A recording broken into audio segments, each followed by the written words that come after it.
Today we're going to do sort of a short intro to people who are not necessarily data jockeys, data gurus like my friend Kai is. One of the things that I go around trying to do as often as I can is I realize that most of us got into HR at a time when all of this analytics stuff was what? I mean, we got into it because we were people. We got into it because we could relate. And all of these numbers is something that has come up pretty much since a lot of us have started, and it's something that we have to learn along the way. And often I see conferences like this when you get 1,000 people out there, many of whom already know what they're doing, but some of whom are still trying to figure out, well, how does one do this? The second part that I've sort of seen as I've gone around trying to help other people get into analytics is the fact that there is a big tendency to say, well, analytics should be done by analytics people. And we should have a room full of priests in black robes with crystal balls all trying to figure out how to do this, and that they all work with really sophisticated, incomprehensible tools, and then I can go on being a people person. I also don't think it works quite like that. I think the idea is that we all need to become analytically savvy, that we all need to become able to have analytical thinking, and that every person in the HR department needs to be able to model, and needs to be able to understand how things flow from A to B, and how do you phrase things properly. So that's what we're going to try to do today. What we're going to try to do today is a short session on what does it take to become analytically savvy? What kind of framework do you have to do? And then what we're going to do is then show it to you. Show it to you not with the big, powerful, statistical, super-duper tools that some of these priests in black robes want to sell you, but with very straightforward, simple stuff. And what we have is an Excel sort of worksheet with data on it, and we're going to use Tableau, which, of course, the Tableau people will tell you it is a big, sophisticated, nasty tool. But in reality, it is what Excel will become. It will be, in 5 years' time at most, what Excel is today. Everybody will be using Tableau in 5 years' time because it is the most powerful way that we have, the most standardized way that we have to make data visualization and analytics come to life. So that's really what our intent is today. That's why we're calling it a little bit of the fundamentals of HR analytics. What does it take for every person in the HR function to become analytically savvy? Okay, so she's already introduced us. I just want to make 2 quick points. One is that I have been doing HR in all kinds of fashions for a long time. Basically, it was sometime in the late 90s that I first understood the power of analytics. And it was the first day that I was working at Pepsi at the time, and it was the first day that I had a meeting at Pepsi where when I presented, no one spoke. And that was my greatest day of glory. Because every time, and we all know this because we are all doing HR, you go up there and you have an opinion about how we should do this and how we should. In this particular case, what we're talking about is recruiting profiles for the sales force in Mexico, okay? So what kind of recruiting profile we should have? And of course, we had a whole bunch of distribution centers with all distribution center managers, all of whom had their own idea of what a distribution center salesperson should look like. Sound familiar? Yeah. So what we wanted to find out is, for our recruiters, it was madness because they were trying to recruit all guys, come to the front as much as you can. We still have room up here, only because the numbers will look very small in the back. For our recruiters, it was madness because we were trying to recruit, for this distribution center in the west of the country, they wanted people with high school education only. And on the east side of the country, they wanted people that had college education. And on the south, they wanted people who were inexperienced. And the north, they wanted people that already had experience working in the sector. And there were some other people that thought you never rehire the people that left. Everybody had their own book on what it took to be the right salesperson. So every time we wanted to have this debate, we, the HR people, would then go in and say, well, this is madness. We can't really do this. There's got to be one single approach. The invariable answer would be, what do you know? You've never managed a sales team. So do what I want. And so it was hard. I'll make the story short. What I managed to do was make a model with all of the recruiting variables, education, experience, age, and whatnot. And from that model, calculated that if all of the sales force had a specific profile, sales would go up by 3.4%. Now at Pepsi, you know, we fight that other people that sell stuff in red cans. When we try to get increases in market share, we measure our increases of market share in 0.1% at a time. For the HR guy to come in and say, I can increase sales by 3.4%, you know, the marketing people don't make those claims. The sales people don't make those claims. And here's HR saying I can. 3.6% of increase after we implemented our plan. That's when I learned about analytics. That's the day I showed up and said, this is the right profile of the sales force. This is the model that says this is what we're going to do. Any questions? And that silence was beautiful. That's what I want you to learn. I did all of that in just Excel. I didn't know anything else. So, Kai, on the other hand, actually knows how to do his stuff. He's been working with Tableau 4 years, I think. He is a data guru, and he calls himself a data guru because he actually is. And he is going to then show you how all of this comes to life. But what I want to be sure that you also understand is that you don't need to be a data guru to do this. What you need to do is learn how to use simple analytical thinking and simple tools. Okay. Right. So you probably have heard stuff like this, and you'll hear it all day today or tomorrow. Why do we need to be more analytical? You get it, right? Okay. I'll tell you one point that's really important. The point about better insights. The difference in that story with Pepsi is that I was always going with my gut against the gut of every other leader in that room. Gut to gut, I lost almost every time. Data to gut, I won every one. So the point I make is that if you really want to have a seat at the table, if you really want to have that title of being strategic business partner, they all talk to each other with data. We need to talk to them with data. So change gut to gut to data to gut, or at least data to data. And success then becomes better. More or less like this. Traditionally, we do things like, you know, Alex resigned. Let's make a counteroffer. We react. Okay? If you get a little bit better at it, you will say something like, our exit interviews are giving us some data that say maybe salary is partially responsible for turnover. Therefore, I should give Alex a salary increase, still as a counteroffer. What we really want to get is into the kind of thinking that says, we already know that people that have this kind of comp ratio and these other characteristics tend to resign with a high degree of probability. And we also know that if we can impact some of the other things without necessarily moving the pay, that will increase their chances of staying. That's really what we're trying to move to. What we're trying to move to is a way that we can be a lot more predictive about what we do.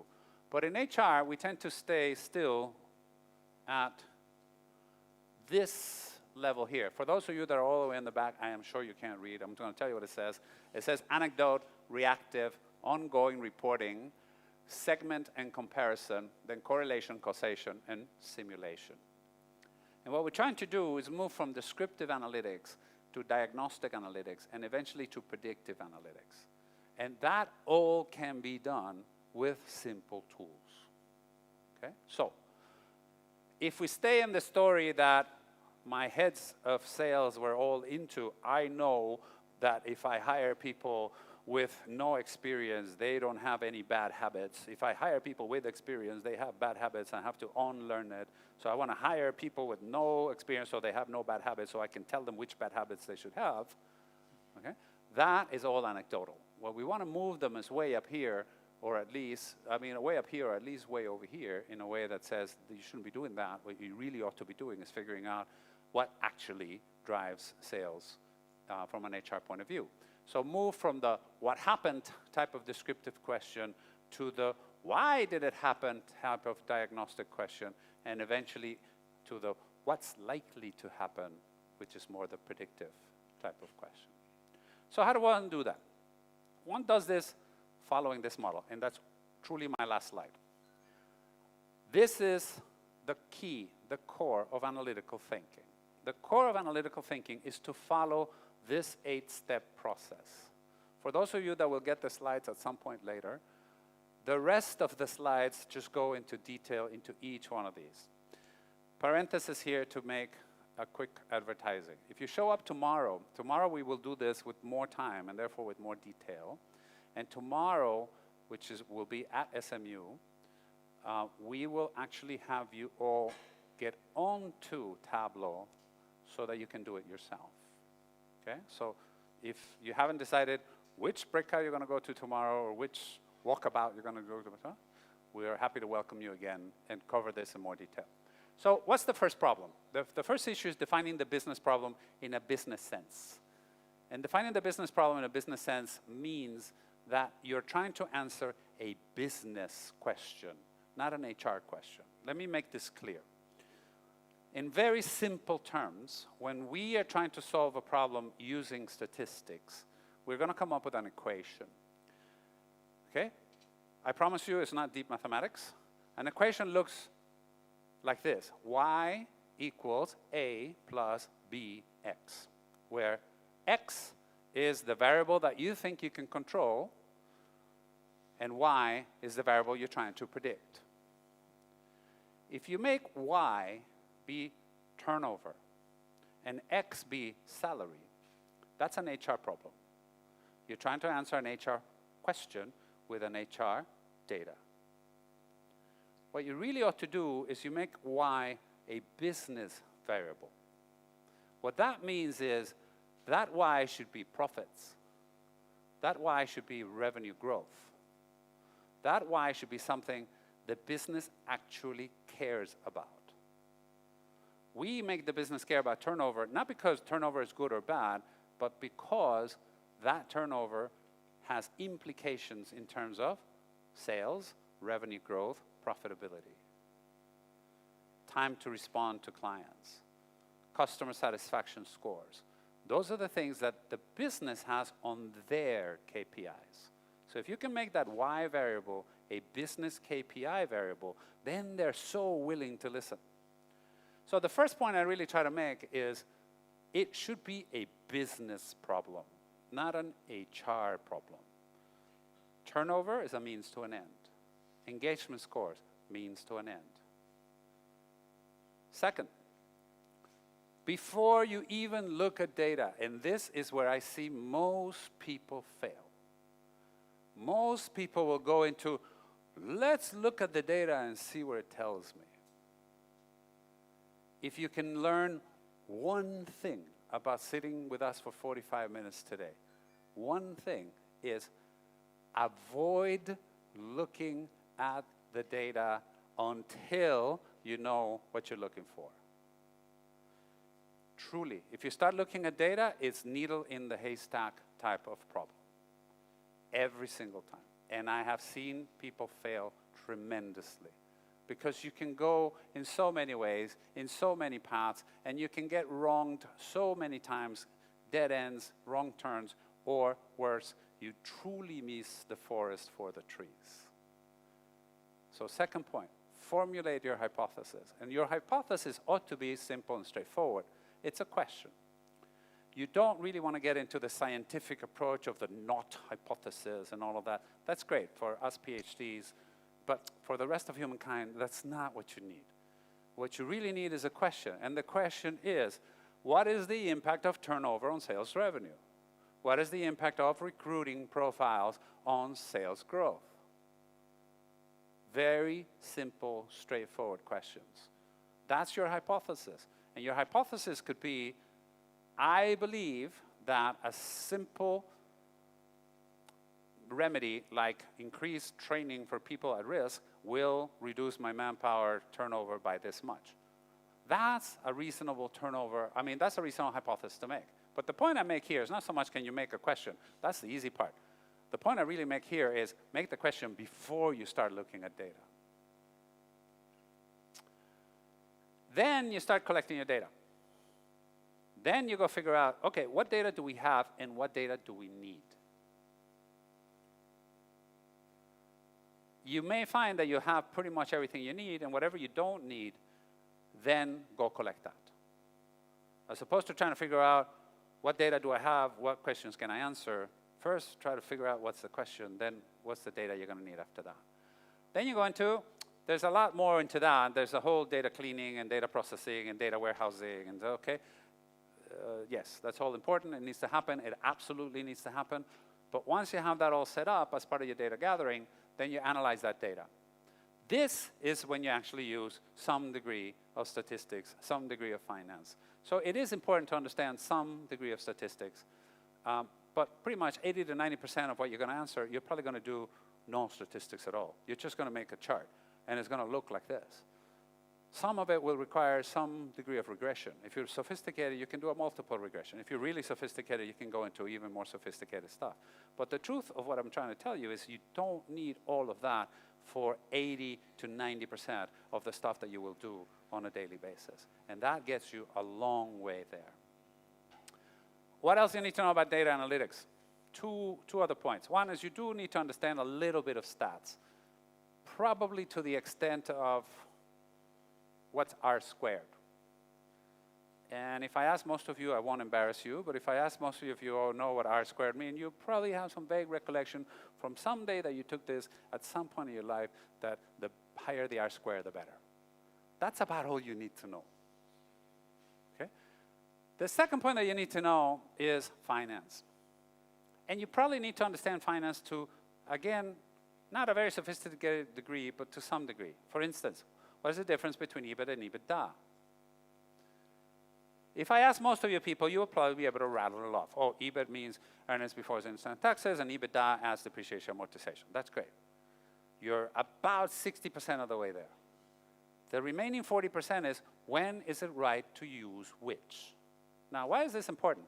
Because everybody else around that table knows the answer to that question. And if you want to be a strategic business partner, you need to know the answer to that question too. So that's about as much as finance as you need to understand, which you probably get in about day 4 or 5 of your finance course. The only other trick that the finance people know that we HR people need to know, and the day we learn this trick, we also get really good at it, is NPV.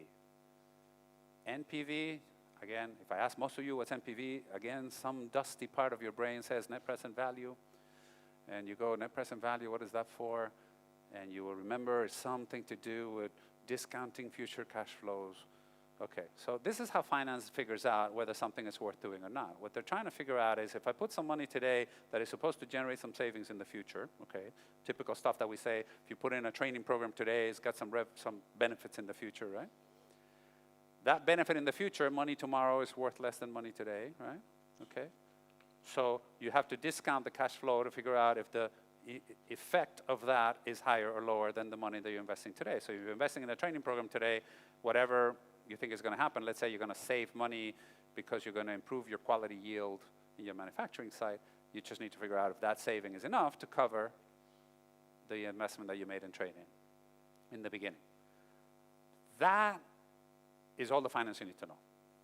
Pretty much after that is nice to have, but for analytics, that gets you, again, about 80% of where you need to be. So that data analysis should give you one thing only, an insight. And an insight means an aha moment. An insight means, oh, I hadn't thought of that. An insight means that when I'm measuring my sales force, and I can tell them, you know, if you have all salespeople like this, sales goes up by 3.4%, the insight was, it is not true that each one of you has a different model and that every model works. There is actually a good model. That is what gets you to then make recommendations. And those recommendations should be, again, an HR recommendation to improve a business situation, which, if you set it up right in the beginning by trying to answer a business question, your story then becomes a business answer. Then tell your story. And here what I normally recommend is ditch all of the analysis that you did. Show just the one thing that they want to know. The most impactful presentations I find that I do with business leaders take about 3 slides. I don't start with 7 years ago our forefathers. I don't start with when Sir Stamford Raffles first showed up in Singapore. I don't do that. I basically say, the answer to your question is, there is a single source of talent that will help drive our sales up. And then I say, and the reason I know this is because I did this, and that's the answer. If there are any questions, good, I'm prepared. I do have my 20 other slides in the back, but I don't present them all. So that you can do with insights. You tell a story, and this is where visualization also comes in, and hopefully you can then implement and evaluate. And the idea is that things are dynamic. Once you change, say, the sales force in this case, you see your sales going up, then you try to see, okay, now that I got the profile right, what else needs to happen? Now do I need to answer training questions, or do I need to improve my pay system? So you're never done. You're only done with answering that question, but always new questions come up. Okay, I'm going to stop there, and then I'm going to let Kai drive you through the rest. Sure. All right. See if this works. Thank you. Yep, can we change it? All right, can you hear me at the back? Cool. All right, thanks, Fermin. So I've been left with 10 minutes. That's all good. I reckon I can do the shorthand version, but I may go a little bit over, so apologies if that happens. To the first point, I actually met Fermin about 2 years ago now, I think last year, 3 years ago, helping him with his students. So a lot of the HR students that are coming through are actually starting to use Tableau and use this analytics as part of what the skills they have going into the future. So just realize that the future is already happening in the universities. Hands up if you've heard of Tableau. Ooh, okay. Keep your hand up if you've used Tableau. Okay, there's a few of you, good. So you kind of know what's coming. That's great. And so to talk to Fermin's point, I want to demonstrate what typically happens. And there's one point I will point out here that Fermin said. Something about not seeing the data beforehand. Hands up if you had a dashboard like this in your company that you've seen. It doesn't have to be Tableau, but something like this that you've seen, and you always see it every day, or someone brings it up every blue moon, and you check a look at it, and it doesn't do anything, right? So this comes to Fermin's point. I'm not in HR, but the whole point of Tableau is to help people see and understand data. It's about the people doing the analysis. A dashboard's great, but what's the point of it unless it has a purpose? And so if I'm looking at this and I'm looking at a business problem, let's take a look at this data. And so what we're seeing here is literally just employment data. It is HR data, as Fermin said. But we're going to look for something in here, and we've noticed that maybe not through the data, maybe through this dashboard, we start to see that there's been an issue with drop-offs of individuals in engineering. We've seen a lot of people turn over in engineering recently. So HR problem, but it's a business problem. Obviously, we know that the business problem there is that if we don't know who these individuals are, but if they're tenured people, that's experience that we need to have. That's money that's been lost by the business in having to re-educate. So maybe I come to our typical HR dashboard that we've got, seeing it here. You can see things like where we're located around APAC, what the average salary is for men or women in a particular department. And so to Fermin's point about a little bit of statistical knowledge, hands up if you know what a box and whisker plot is. If you don't, that's okay. Okay, so a box and whisker plot is very important. So it's this one on the right-hand side. What it tells me is generally the spread of what people are earning in this case. It's very important. So usually it shows you the spread of what people are earning, maybe a score in a test, whatever that may be. That's what a box and whisker plot does. But in regards to salary, what it at least tells me is that what's the spread and disparity between two sources? Take, for example, women and men. And so if I'm looking at this one here, I'm going to look at engineering. So engineering is this one. You can see it right here. So let's go in and zoom in a little bit on this engineering box and whisker plot. And let's say I'm looking at my analysis, and I can see that men have a higher propensity to earn more. And so what this means is that these green dots are all the men, and this little line that I've highlighted is basically what's called an interquartile range. It's 1.5 times the maximum of the median spread. So this is like, think of it like the potential that they can earn. And you can see that it's very, very disparate to what females can earn. So I could leave this and that could be my analysis, but really what we want to do, as I said, is not just look at data, but we want to analyze and ask questions. We want to have that scientific theory that Fermin's talking about to have this. So let's go in and analyze this. What would we do from here? Well, in Tableau, I'm just going to open up a new worksheet. And this is what it kind of looks like. I've got that same view that we saw before on the dashboard, but I've just brought it here. Now, I only want to look at engineering. So all I'm going to do is I'm just going to press this keep only, and keep only engineering. That's all that's of interest to me. My business problem is there's a turnover in engineering, and I need to find out what the problem is because it's costing us money in education and knowledge. So let's keep that only. Okay, so from here, I have my first hypothesis. I'm only looking at salary here, but I notice in my data I have bonus. So people obviously get a bonus as well, and maybe this bonus is being compensated to women for the lower salary. That's one hypothesis right there. So let's go ahead and drag out, let's get rid of the department and gender. So I'm going to go into my analysis, get rid of those guys, maybe my box and whisker for now. And I'm going to drag in bonus and see what the comparison is. So I'll just make that a little bit bigger for you guys. And you'll notice something interesting. So salary is along this axis here, and then there's the bonus at the bottom. And I can't really tell a distinction between men and women. There's not really that big distinction here, right? And so from this analysis, my hypothesis is actually incorrect. I had a hypothesis, and that's okay. You're going to come to dead ends when you have these hypotheses. And so in this case, I wasn't exactly right. The data said something else. Actually, men and women get about the same bonuses, and that's clearly not the situation that's going on here. So I need to go back. I need to have a new hypothesis. I need to think about this. And so if that's not the case and my hypothesis is incorrect, I'll just go back to here. I could look at something like what I was saying with tenure. I noticed there was a lot more older people that were leaving in engineering. So I do have tenure. I can see that tenure group here in my data. So let's just go and drag that one in instead. So I don't need department anymore. I'm just going to get tenure, and I'm going to put that in there. And so what I'm seeing here is something a little bit different. So each one of these is a tenure group. Less than 1 year, 1 to 3 years, 3 to 5 years, and so on. Pretty simple stuff, right? But each of these is showing me the male and female cohort for those groups. And I can start to see what that spread is now across different tenures. Okay. So this is getting somewhere, but my new hypothesis, obviously salary isn't an issue. I can see that it's kind of popping up a little bit everywhere, but I noticed that there's a bonus included in there. So I don't know about you, but obviously at Tableau, I have an on-target earnings, which is my bonus and my salary together. So let's go ahead and not look at that. I've actually made a calculation here. Simple stuff, simple mathematics, just to simply say, get my salary, get my bonus, I put them together. So let's go ahead and do that. Let's bring my OTE instead of salary. And now I'm starting to see something a little bit more interesting. So interestingly, 3 to 5 years, there's almost parity between men and women in the spread for their OTE. But as you go along to 5 to 10 years, 10 to 15 years, and 15 years and above, I'm starting to notice that there's a bigger and bigger gap coming up. Okay, so that spread means now that there's a less propensity for a woman to make as much as a man. It doesn't mean that they won't, it just means that the potential that they can reach is lower than what it is for a man. All right, so that's interesting. What else can we look at? Well, I know we have performance grades. Are we paying equally on performance grades?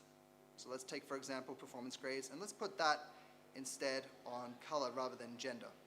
So these two things, these two bars are still female and male, but the colors now represent the different grades. So A being the highest and E being the lowest. So if I look at this, E is actually doing pretty well, right? There's a bit of consistency there. There's a few outliers, as you'd expect, but generally they're about consistent. Let's go take a look at the higher end. So if I look at C, you can start to see a problem popping up. I can see in 15 years and above that there's a lot more men earning at a C grade performance a highest OTE. We can go to B, still seeing the same problem, and A. So what this allows me to realize is that, okay, with a couple of clicks and drags and drops, I can start to have that hypothesis, and I realize that, well, actually, the outcome here of this analysis is that the grades and the tenure are not in alignment. So what's happening is that we're not paying fairly for a woman who's earning at an A grade, particularly, let's say, for example, in this 10 to 15 years. You can see that big disparity right there. There's a lot of outliers earning higher for men in that 10 to 15 year category. So my action, what is my action here? What is the business benefit here? Well, as Fermin said, I can go ahead and bring into a story to kind of tell these exact same things to the individuals. that need to know. And what's most important is the business value. So if we lose these potential individuals that have such an experience and tenure and have a high grade, and they're dropping off after 5 years of work in our company, then we're losing a wealth of knowledge, and that's a lot of income that we're going to have to spend to actually re-educate people and bring them back up to speed. We lose inner knowledge that we may not even know existed. So through that analysis, I have come to an action that I can take and I can present back and that we need to start working on. Maybe it's career development and reaching out to the individuals that, female individuals that have just reached 5 years and saying, hey, how are things going? What's working, what isn't working, and start to work on that. And so the value here is going through that scientific process that Fermin talked about. And I just want to show how you can start looking at it with actual technology, with data, with minimal skills. It's about the people and being able to have that question and understanding. Not about technical experience, simply being able to have the technology there for you to go in and ask those questions. So that, hopefully that's given you a bit of an idea. Back to you, Fermin. Well, that's what we wanted to sort of go by today, just to show you quickly how we can become more analytical just by following the right process, which is what the analytical process is about, and by using tools that are readily available to everybody, that don't really require much more than learning how to use the software. And like Kai says, is more drag and drop than pretty much anything else. So it's up to us really to start down this path. And if I can leave one last word with all of you, analytics, or HR analytics, is feasible for everyone in the department. And you should make it a point that everyone should be analytically savvy. I don't know if we have time for anything. We have time for a couple of questions. Sure. Any questions from the audience?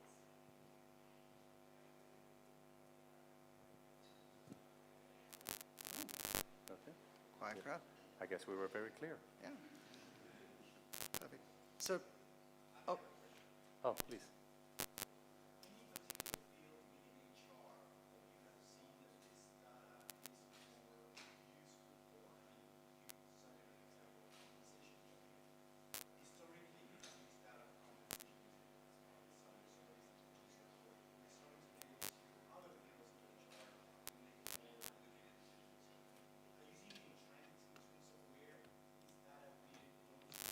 Actually, my preferred mode is to try to answer business questions, like I said in the beginning.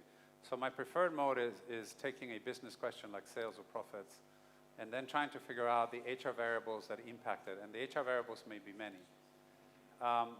Just to give you quickly another example of something I've done before, we're working with a bank to try to figure out how to improve profitability of the bank branches, the retail branches. From an HR perspective, what were the HR things that we needed to do to improve branch profitability? So that had to do, in the end, after we looked at all kinds of things, we looked at pay, we looked at training, we looked at recruiting profiles, we looked at proportion of full-time to part-time, and we discovered that there were only 3 things that mattered. Thing number 1 that mattered was the amount of training that they received. And the amount of training they received was a U-shaped curve. They needed to receive at least this many hours of training, which ended up being around 80 hours of training per year. But there was a point at which there was no additional benefit, and at an additional point where actually it started being of harm to the business. That was about 200 hours of training. The second one that made a difference had to do with having an incentive system, not how much of the incentive system. And the third one that made a difference had to do with the turnover of the branch. The HR manager, for instance, was really big on some of the things that she wanted to do, which included some team training, and none of that made any difference. So to me, those are the things. This one that we showed just happens to be a data set that we had available that we thought we could use to you. So it's not that comp is more prone or less. In fact, if you ask me, prone is actually one of the least prone ones. I've had more success with recruiting and training than I've had with comp.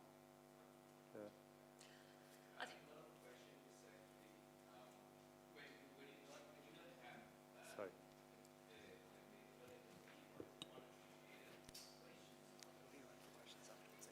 When you don't have the availability, the quality of data, you'll have a problem. Because with no data, not much you can do. But I'll give you 2 points on this. Most of the data that you need actually already exists. In HR, it is not true that we deal with big data. Most of the stuff that we do is actually small data. Most of the stuff we do actually already exists in-house. So it's in your HRIS, it's in your payroll system, it's in the engagement system, it's in in the sales forecasting or in the sales commission system. So a lot of what you need already exists. And the data is fairly clean because that's what you're using to pay people with. Now, if it's not clean, yeah, okay. But my second point then applies to that, which is bad data is still better than no data. Okay? Good data is better than bad data, but bad data is better than no data. So even with bad data, if you can make reasonable assumptions about the quality of that data, still go through the analysis and just make sure that you have the caveats when you tell people your outcome, that you have some degree of, but it's still in the ballpark.